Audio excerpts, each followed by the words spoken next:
Hello friends, ओम श्री गणेशाय नमः। जय श्री कृष्ण। आप सभी का स्वागत है आपके अपने यूट्यूब चैनल पर। फ्रेंड्स, आज हम आपको इस वीडियो में बताने जा रहे हैं माघ मास महात्म्य के 17वें अध्याय की कथा के बारे में।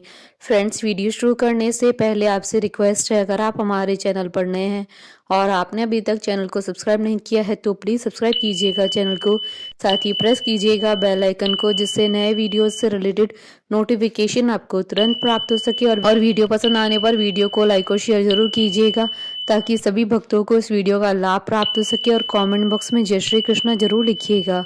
माघ मास महात्म्य 17वां अध्याय प्रारंभ। अप्सरा कहने लगी कि हे राक्षस, वह ब्राह्मण कहने लगा कि इंद्र इस प्रकार अपनी अमरावतीपुरी को गया, सो हे कल्याणी, तुम भी देवताओं से सेवा किए जाने वाले प्रयाग में माघ मास में स्नान करने से निष्पाप होकर स्वर्ग में जाओगी। सो मैंने उस ब्राह्मण की यह वचन सुनकर उनके पैरों में पड़कर प्रणाम किया और घर आकर सब भाई बांधव, नौकर चाकर, धनादिक त्याग कर शरीर को नष्ट होने वाली वस्तु समझकर घर से निकली और माघ में गंगा यमुना के संगम पर जाकर स्नान किया। सो हे निशाचर, 3 दिन के स्नान से मेरे सब पाप नष्ट हो गए और 27 दिन के पुण्य से मैं देवता हो गई और पार्वती जी की सखी होकर सुख से निवास करती हूँ।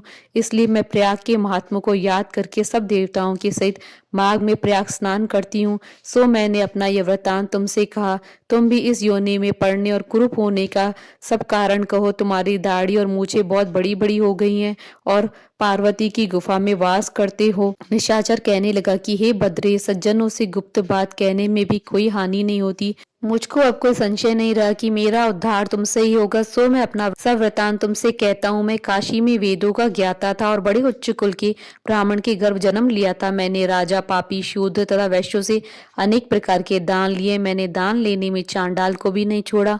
उस जन्म में मैंने कोई भी धर्म का कार्य नहीं किया। वहीं पर ही मैं मृत्यु को प्राप्त हो गया। तीर्थ स्थान पर मरने के कारण नरक में नहीं गया। पहले 2 बार गिद्ध योनि में, 3 बार व्याघ्र योनि में, 2 बार सर्प योनि में, 1 बार उल्लू की योनि में, अब 10वीं बार राक्षस हुआ हूँ और सैकड़ों वर्षों से इसी योनि में हूँ। इस स्थान को 3 योजन तक मैंने जंतुहीन कर दिया है। बिना अपराध के बहुत से प्राणियों को मैंने नष्ट किया है।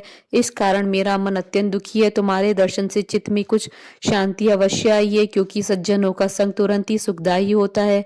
मैंने अपने दुख के कारण आपसे कहे और सज्जन लोग सदैव दूसरों के दुखों से दुखी होते हैं। अब यह बताओ कि इस दुख रूपी समुद्र को कैसे पार कर सकता हूँ। क्या क्षीर सागर हंस को ही दूध देता है, बगुलों के नहीं देता है? दत्तात्रेय जी कहने लगी कि इस प्रकार उसके वचन सुनकर कांचन मालिनी कहने लगी कि हे राक्षस, मैं अवश्य तुम्हारा कल्याण करूंगी। मैंने दृढ़ प्रतिज्ञा की है कि तुम्हारी मुक्ति के लिए प्रयत्न करूंगी। मैंने बहुत बार प्रयाग में स्नान किया है। वेद जानने वाले ऋषियों ने दुखी को दान देने की प्रशंसा की है। समुद्र में जल बरसने से क्या लाभ है? प्रयाग में स्नान करने का 1 बार का फल मैं तुझे देती हूँ, उसी से तुमको स्वर्ग की प्राप्ति होगी। उसके फल का अनुभव मैं कर चुकी हूँ। तब उस अप्सरा ने अपने गीले वस्त्र का जल निचोड़कर जल को हाथ में लेकर माघ मास के स्नान के फल को उस राक्षस को अर्पण कर दिया। उसी समय पुण्य प्राप्त कर राक्षसी शरीर को छोड़कर तेज में सूर्य के सदृश देवता रूप हो गया।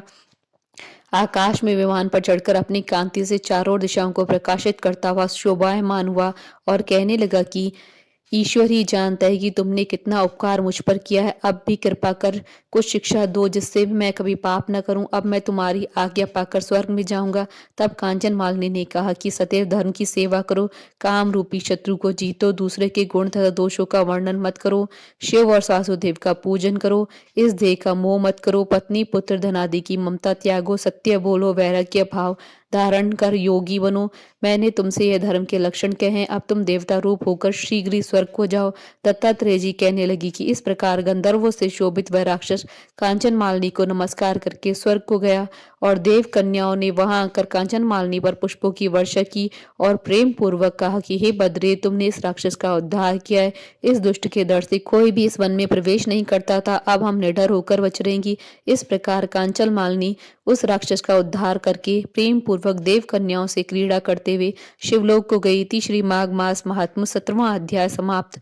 बोलिए भगवान श्री हरि विष्णु जी की जय, सनातन धर्म की जय। हमारे साथ इस वीडियो में अंत तक बने रहने के लिए आपका धन्यवाद। ओम श्री गणेशाय नमः। जय श्री कृष्ण।